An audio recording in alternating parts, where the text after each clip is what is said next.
Good morning, everybody. This is Pastor Anderson here with our Sunday School devotion on Sunday, February 28th. It is the last day of February already. Can you believe it? We're here with our 20th Bible story in our 120 Bible Stories book, which means we will be a sixth of the way through the entire book this week. So let's find out what's going on in the Bible for us today. This story probably looks familiar to you. I'm sure you guys know this one. We're talking today about God calling Moses.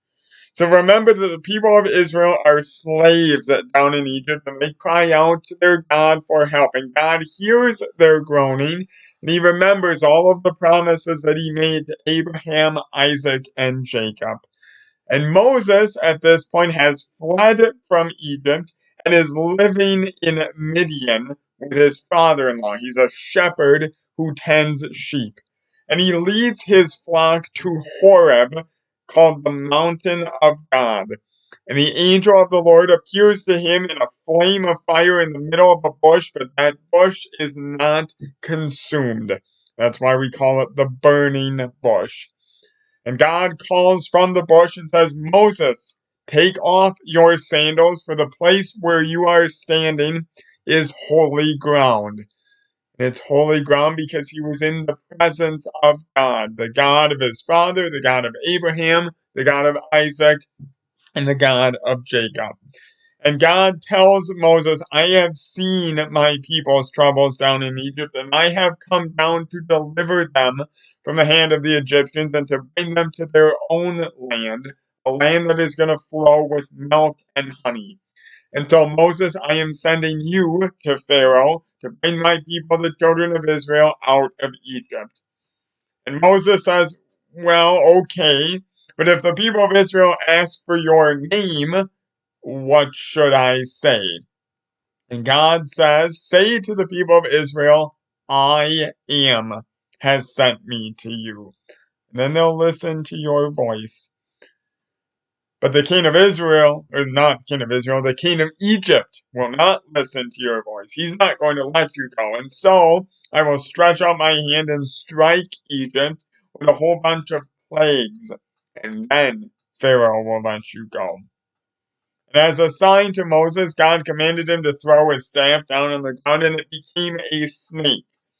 Then he commanded Moses to stick his hand inside of his cloak, and he pulled it out, and it was filled with leprosy, a bad skin disease.